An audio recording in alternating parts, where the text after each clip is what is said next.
നമസ്കാരം. സർപ്പക്കാവുകളിൽ വിളക്ക് വയ്ക്കുന്നത് എന്തിന്? നമ്മൾ സർപ്പക്കാവുകളിൽ പണ്ട് എല്ലാ തറവാടുകളിലും സർപ്പക്കാവുകൾ നിലനിന്നിരുന്നു. സർപ്പക്കാവുകളിൽ സന്ധ്യാസമയത്ത് വീട്ടിലെ ഏതെങ്കിലും പെൺകുട്ടികൾ പോയിട്ട് വിളക്ക് വയ്ക്കുകയും ആ പരിസരം ശുചിയാക്കി അത് നമ്മുടെ കുടുംബത്തിനും ആ പരിസരത്തിലുള്ള എല്ലാ കുടുംബാംഗങ്ങൾക്കും ഐശ്വര്യവും സമൃദ്ധിയെല്ലാം ആ സർപ്പക്കാവുകളിൽ നിന്ന് ലഭിച്ചിരുന്നു. പിന്നീട് കുറേ കാലമൊക്കെ ചെന്ന് കഴിഞ്ഞപ്പോൾ ആളുകൾക്ക് അത് ബുദ്ധിമുട്ടായി തോന്നി. പുതിയ ആധുനിക യുഗത്തിൽ പല കാര്യങ്ങളും കണ്ടുപിടിച്ചപ്പോൾ സർപ്പക്കാവുകളൊക്കെ വെട്ടിത്തെളിച്ച് അത് അവിടെ വീടും കെട്ടിടങ്ങളും എല്ലാം വരാൻ തുടങ്ങി. കാവും കുളങ്ങളും എല്ലാം ഇല്ലാണ്ടായി. ശരിക്കും സർപ്പക്കാവുകളിൽ സർപ്പങ്ങൾ അധിവസിക്കുന്നു എന്നുള്ളതിനേക്കാൾ ഉപരിയായിട്ട് സർപ്പക്കാവുകളിൽ ധാരാളം ഒരു നാട്ടിൻപുറത്ത് കാണേണ്ടതായ എല്ലാ വിധത്തിലുള്ള ഔഷധ സസ്യങ്ങളും ഉണ്ടായിരുന്നു എന്നുള്ളതാണ് സത്യം.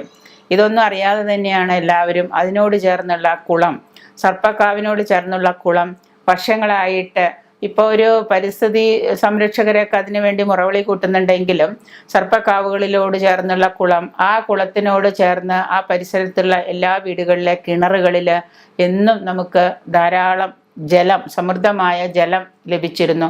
ഇപ്പോൾ ആ കുളമൊക്കെ നികത്തി എല്ലാം കഴിഞ്ഞപ്പോൾ അവിടെ ചുറ്റുപാടുള്ള കിണറുകളൊക്കെ വറ്റാൻ തുടങ്ങി.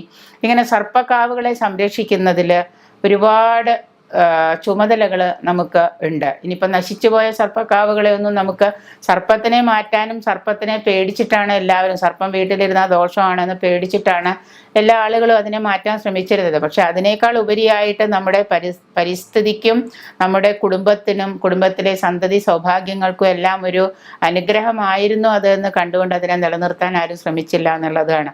അതുകൊണ്ട് തന്നെ സർപ്പത്തിന് മാത്രമല്ല സർപ്പക്കാവുകളിലും വിളക്ക് വെച്ച് ആരാധിച്ചിരുന്നൊരു കാലം ഉണ്ടായിരുന്നു.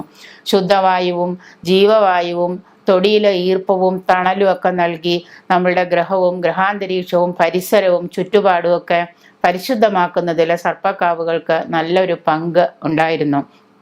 ഏറ്റവും മുന്നിലായിരുന്നു സർപ്പക്കാവുകൾ. അതിലുള്ള കുളം എന്ന് പറഞ്ഞാൽ ആ ജലം നമ്മൾ ഉപയോഗിച്ചില്ലെങ്കിൽ പോലും ആ ചുറ്റുവട്ടത്ത് എന്നും ഈർപ്പം നിലനിൽക്കുക, നല്ലൊരു അന്തരീക്ഷം നിലനിൽക്കുക, എല്ലാ തരത്തിലുള്ള ഔഷധ സസ്യങ്ങളും വൃക്ഷങ്ങളിൽ നിന്നുള്ള കാറ്റേറ്റ് ആ പരിസരത്തുള്ള മനുഷ്യർക്ക് രോഗങ്ങൾ പോലും വരാറില്ല എന്നുള്ളതാണ് സത്യം. നമ്മുടെ കിണറുകളിലും കുളങ്ങളിലും ഒക്കെ ധാരാളം ശുദ്ധജലം കിട്ടുന്നു എന്ന് ഉറപ്പുവരുത്തുക സർപ്പക്കാവുകൾക്ക് കഴിയാറുണ്ട്. ഈ സർപ്പക്കാവുകൾ പരിസ്ഥിതി സംരക്ഷണത്തിന് അനിവാര്യമാണെന്നും ആധുനിക ശാസ്ത്രം ചൂണ്ടിക്കാണിക്കുന്നുണ്ട്. പക്ഷെ അങ്ങനെ ചൂണ്ടിക്കാണിച്ച് നമ്മൾ അതിനെക്കുറിച്ചൊക്കെ അറിഞ്ഞു വന്നപ്പോഴേക്കും ഭൂരിപക്ഷം ആളുകളും സർപ്പക്കാവുകളൊക്കെ വെട്ടിത്തെളിച്ച് അവിടെ വലിയ വലിയ ബിൽഡിങ്ങുകളൊക്കെ പണിതു. പിന്നെ അതിനോടൊപ്പം തന്നെ അവിടെ കുളങ്ങളൊക്കെ കുഴിച്ചു മൂടി എല്ലാവരും നികത്തി അവിടെയൊക്കെ ഓരോ സ്ഥലത്ത് ബിൽഡിങ്ങുകളും വീടുകളും എല്ലാം പണിയാൻ തുടങ്ങി. പ്രകൃതിയിലെ കാർബൺ ഡൈ ഓക്സൈഡ് നമ്മൾ സയൻസിലൊക്കെ പഠിച്ചിട്ടുണ്ട്, സ്കൂളുകളിലൊക്കെ നമുക്കറിയാവുന്ന കാര്യമാണ്, ചെറിയ കുട്ടിക്ക് പോലും അറിയാവുന്ന കാര്യമാണ്. കാർബൺ ഡൈ ഓക്സൈഡ് നമ്മൾ ശ്വസിച്ച് ഉച്ഛ്വാസവായുവായിട്ട് പുറത്തേക്ക് വിടുന്നത് കാർബൺ ഡൈ ഓക്സൈഡും അകത്തേക്ക് ശ്വസിക്കുന്നത് ഓക്സിജനുമാണ്. ആ ഓക്സിജൻ നിലനിർത്തണമെങ്കിൽ ധാരാളം സസ്യങ്ങളും വൃക്ഷങ്ങളും പച്ചില ചെടികളും വേണമെന്ന് നമുക്കറിയാം. അതുതന്നെയാണ് ഏറ്റവും കൂടുതൽ. അതുകൊണ്ട് തന്നെ ഈ സർപ്പക്കാവുകളുടെ പരിസരത്തിലുള്ള ആളുകൾക്ക് രോഗങ്ങളൊന്നും ഉണ്ടായിരുന്നില്ല എന്ന് വേണം പറയാൻ. പകരം അത് വെട്ടിത്തെളിച്ച് അവിടെ വലിയൊരു ബിൽഡിങ് പണിത് കഴിഞ്ഞപ്പോൾ അതിൽ നിന്നുള്ള ഓക്സിജന് പകരം ചൂട്, കാർബൺ ഡൈ ഓക്സൈഡ് വരാൻ തുടങ്ങി. അപ്പോൾ ആളുകൾക്ക് എന്നും രോഗങ്ങളും രോഗദുരിതങ്ങളും മാത്രമായി.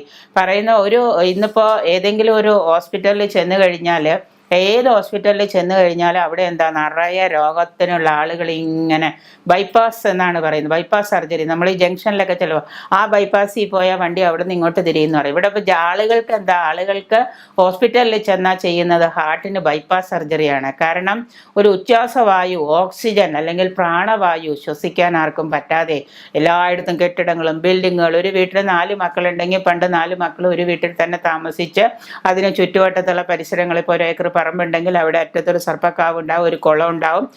അതിൽ നിന്നുള്ള അവിടെ നിന്നുള്ള വൃക്ഷങ്ങളിൽ നിന്നും സസ്യങ്ങളിൽ നിന്നും ഔഷധ സസ്യങ്ങളിൽ നിന്നുള്ള ഓക്സിജൻ നമ്മൾ ശ്വസിച്ച് നമുക്ക് രോഗങ്ങളൊന്നും ഉണ്ടാവാറില്ല. പക്ഷെ ഇന്ന് മറിച്ച് നമ്മൾ ശ്വസിക്കുന്നത് മുഴുവൻ എന്താണ്? കാർബൺ ഡൈ ഓക്സൈഡാണ്.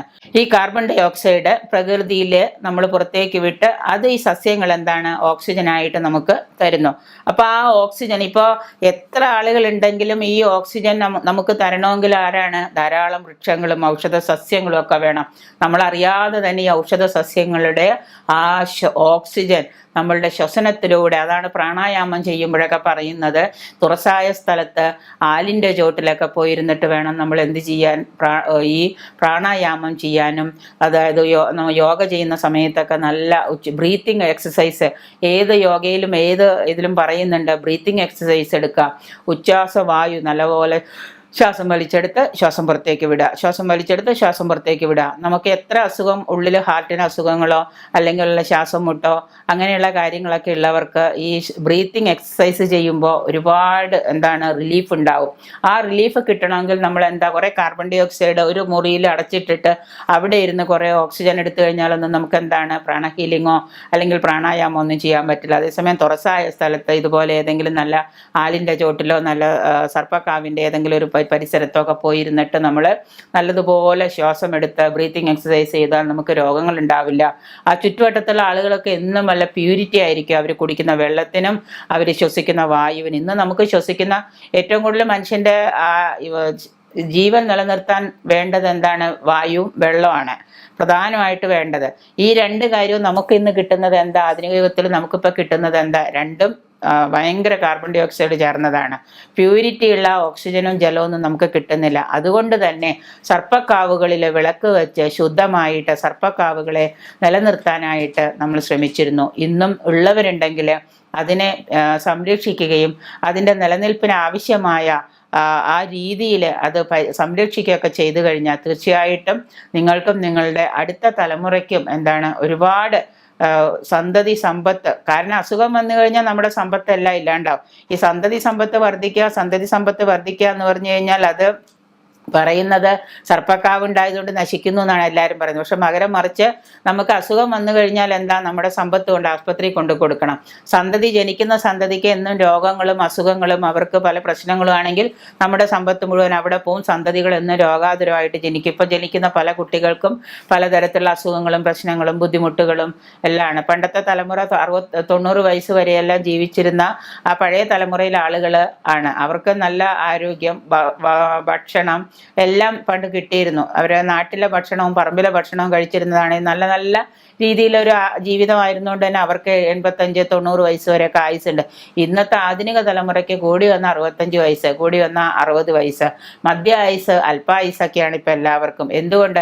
നല്ല ഭക്ഷണം, വായു, വെള്ളം ഇതൊന്നും ആർക്കും കിട്ടുന്നില്ല. അപ്പം അതുകൊണ്ട് തന്നെ മനുഷ്യൻ്റെ നിലനിൽപ്പ് ഏറ്റവും കൂടുതൽ ആവശ്യമായ ഓക്സിജൻ നൽകാൻ സർപ്പക്കാവുകൾക്ക് സാധിക്കുന്നു എന്നുള്ളതാണ് ഏറ്റവും വലിയ ഗുണം. അത് വൻതോതിൽ നൽകാൻ സർപ്പക്കാവുകൾക്ക് സാധിക്കുന്നത് കൊണ്ട് തന്നെ നമ്മൾ അതിനെ സംരക്ഷിക്കാനും അതിൽ വിളക്ക് വെച്ച് ഇന്നുള്ളവർ, സർപ്പക്കാവുകൾ ഉള്ളവർ അത് മലിനമാക്കാതെ വൃത്തിയാക്കി അവിടെ വിളക്കുകൾ വയ്ക്കാനും അതിനെ സംരക്ഷിക്കാനും ശ്രമിച്ചാൽ തീർച്ചയായിട്ടും നമ്മുടെ സന്തതിയും സമ്പത്തും ആരോഗ്യവും വർദ്ധിക്കുകയും നമ്മുടെ പരിസരവും ചുറ്റുപാടും ഒക്കെ നല്ലതുപോലെ വൃത്തിയായി നല്ല ഭംഗിയിൽ നമുക്ക് കൊണ്ടു നടക്കാൻ സാധിക്കും. അതുകൊണ്ട് നമുക്കുണ്ടാകുന്ന ആരോഗ്യം എന്ന് പറഞ്ഞു കഴിഞ്ഞാൽ ഭയങ്കരമാണ്. ആരോഗ്യ പ്രശ്നങ്ങൾ ഉണ്ടാവില്ല, മറിച്ച് പൂർണ്ണ ആരോഗ്യമാണ് നമുക്കുണ്ടാകുന്നത്. അതുകൊണ്ട് തന്നെ സർപ്പക്കാവുകളിൽ വിളക്ക് വയ്ക്കുകയും സർപ്പക്കാവുകൾ സംരക്ഷിക്കുകയും ചെയ്യേണ്ടത് വളരെ അത്യാവശ്യമാണ്. പേടിച്ചിട്ട് ആരും അത് ചെയ്യാറില്ല. പക്ഷെ നമ്മൾ ഉദ്ദേശിക്കുന്ന തരത്തിലുള്ള പേടിക്കേണ്ട കാര്യമൊന്നുമില്ല. അതിനെ സംരക്ഷിച്ച് കെട്ടി നിർത്തി ബാക്കി ഒരു ഭാഗത്ത് നിർത്തിയിട്ട് അത് വേണ്ട രീതിയിൽ സംരക്ഷിച്ചു കഴിഞ്ഞാൽ നമ്മളുടെ കുടുംബത്തിനും നമ്മുടെ തലമുറയ്ക്കും അതുകൊണ്ട് ഒരുപാട് നേട്ടങ്ങൾ ഉണ്ടാകുന്നുണ്ട്.